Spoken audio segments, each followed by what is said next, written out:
Hey guys, welcome back to Dishes with Lexi Forward. Today I am doing some fried corn. So I have some whole corn, I have several pieces of them. I'm going to show you guys pretty much how I cut the corn off the cob to fry it. So I have my knife and I'm going to pretty much take the knife and go down. And I'm going to rotate the corn around until all the pieces are shaved off of the cob.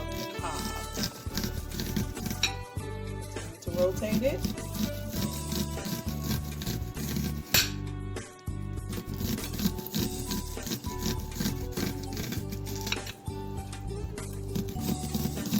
It's a really easy process, not that complicated. Just continue to rotate the cob around until all the pieces are cut off. You may have to go back around a second time you have all the pieces of corn off the cob.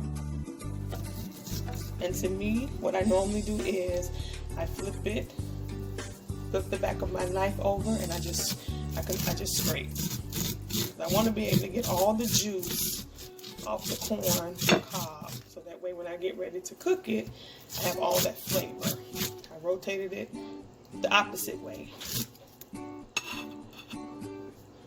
So I rotated it the opposite way. I'm just going to take my knife. I'm going to continue to scrape the corn on the cob. I want all that juice off the cob. I'm going to rotate it again. Because to me, this is the best part of the corn. Once you've got all the big pieces off and you scrape it, a lot of the juice comes from there. Right, guys, I'm going to continue this process. So I'm going to continue with the next piece of corn, and I'm just going to repeat the same process. I know some people may use a different knife. I use what's best for me.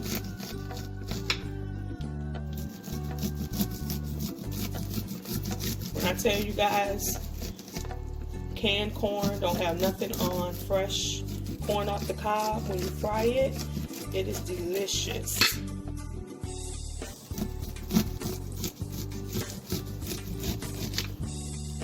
Continue to rotate it. I'm going to do the same thing. Flip it over. Scrape all that good juice. I'm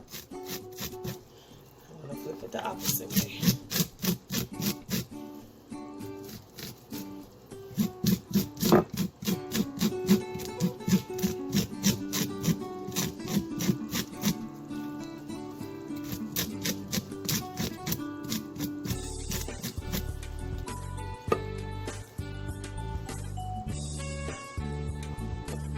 And we're on to the next piece. Depending on how big and how much you want to cook, that determines how many pieces of corn you have to cut up. I have a big family, so of course I'm going to use at least 10 to 15 ears of corn. I have a big family. But if you have a small family, you can kind of downsize it a bit.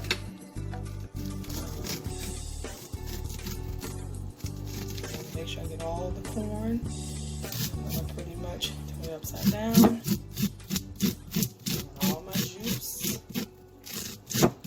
all the cream of the corn off the cob. Just I'm going to scrape it. Upside down. I'm going to pretty much do the same process.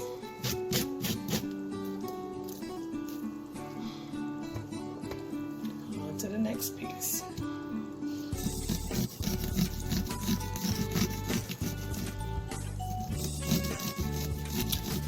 And I'm going to show you guys what I do when I get ready to fry the corn.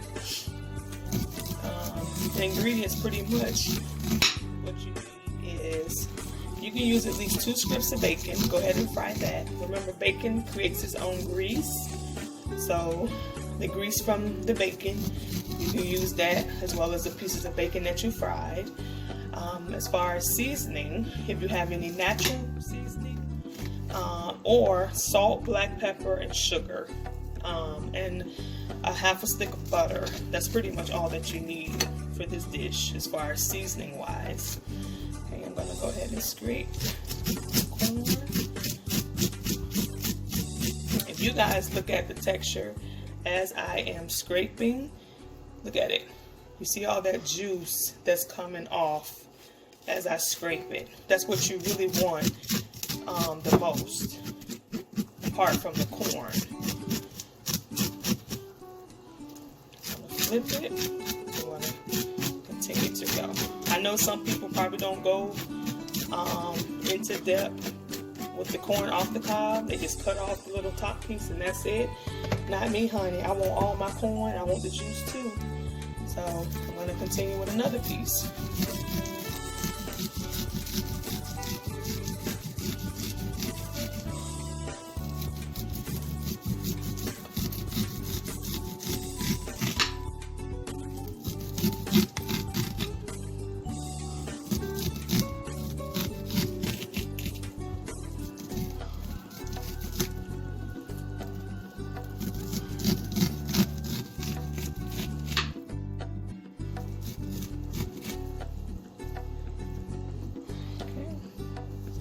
Scrape it.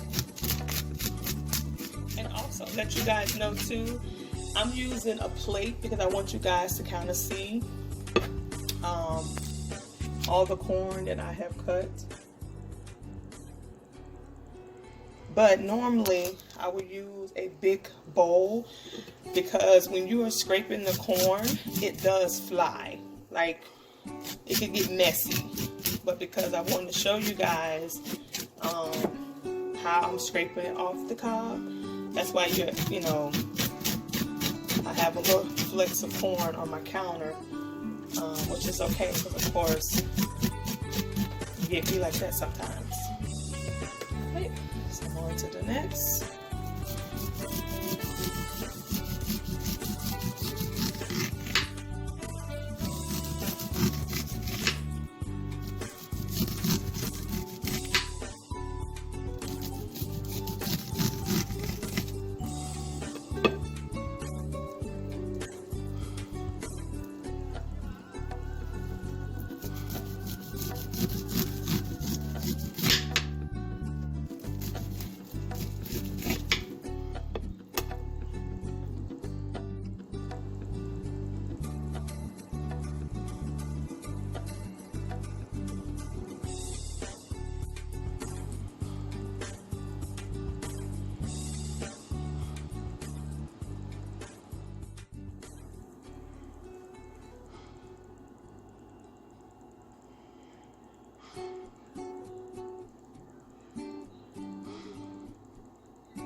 I've transferred the corn that I've already cut off the cob. I put it in a bigger bowl, but I'm still using my plate.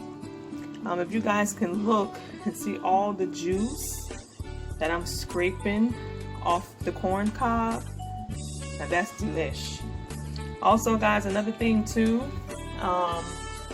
even if you don't use all the corn that you have scraped off the cob, you can pre-cook it for about 10 to 20 minutes and you can let it sit for a while and you can freeze it, take it out and you can cook it. You don't necessarily have to cook everything at one time. It could be pre-cooked, cool off, put it in the freezer for a different meal. Okay, that's another fun fact that I want to share with you guys. I'm going to continue my process. Cut all the corn off of the cob. This is a total of 21 cobs of corn that I've cut off. So it's 21 total of the corn on the cob. 21 of these. Okay, as you can tell, it's a lot of corn. Okay, like I said before, if you don't want to cook all the corn at one time, you don't have to. You can set aside some that you want to pre-cook and freeze it into another setting that you want to cook fried corn. In this setting, I'm going to cook all of this because, like I said before, I have a big family, so I have to use all of it. So I have 2 strips of bacon, and this is all the grease. Actually 3, excuse me, 3 strips of bacon. This is all the grease that produced from the bacon that I'm going to use to fry my corn. Most time you have to add probably another top of oil just to let the corn fry up pretty good. But it's just 2 strips of bacon, and this is the oil that it has produced from the bacon already. Okay, so for my seasoning, I'm going to use just some table salt, some sugar, and some black pepper. If you have natural seasoning, you can also use that. And I have a half a stick of butter. Okay. All right, guys. I'm going to show you guys how I do my fried corn.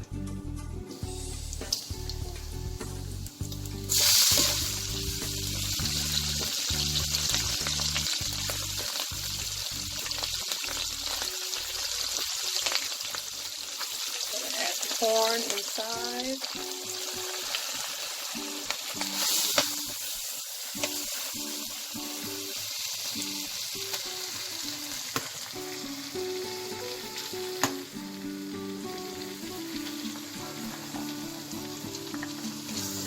Stir it up as I go.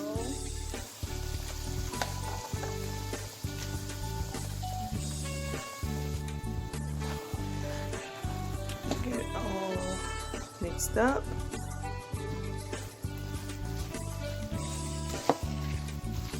So you want to try to get the corn coated with the grease as much as possible.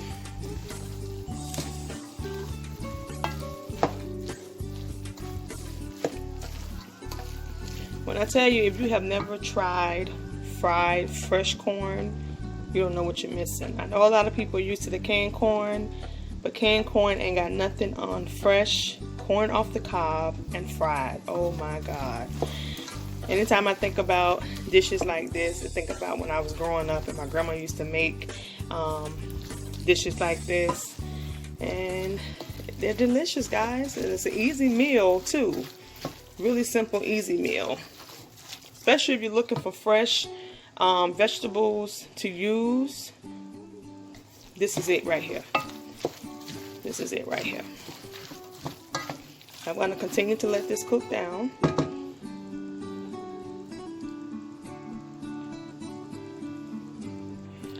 So I'm going to go ahead and add in my half a stick of butter. I'm going to add that in. I'm just going to sprinkle, not going to measure, just sprinkle in a little bit of salt, some salt. I'm going to add some black pepper.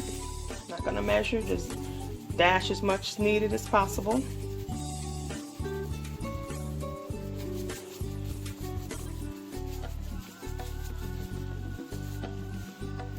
And as you can hear it, it's bubbling at the bottom with the grease. Okay, I'm going to add some sugar. I'm going to add at least 3 tablespoons of sugar. Some people like their corn sweet. Some people like it how they like it. I like mine a little sweet. So that's 3 tablespoons of sugar. I'm gonna go ahead and stir that up.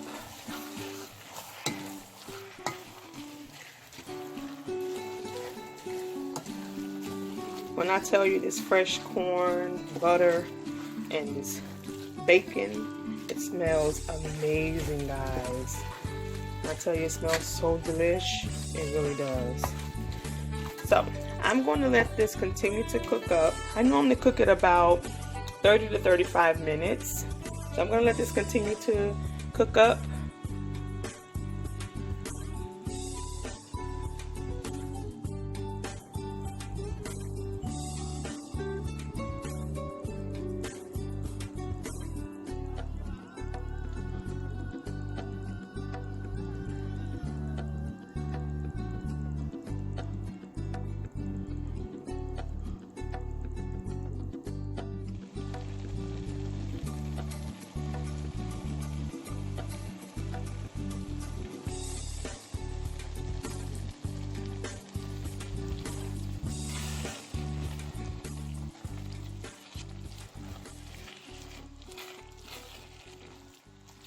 Also, guys, you do want to keep an eye on it and keep it stirred because you don't want it to start itching at the bottom of the pan. So you do want to continue to stir it as it continues to boil and fry.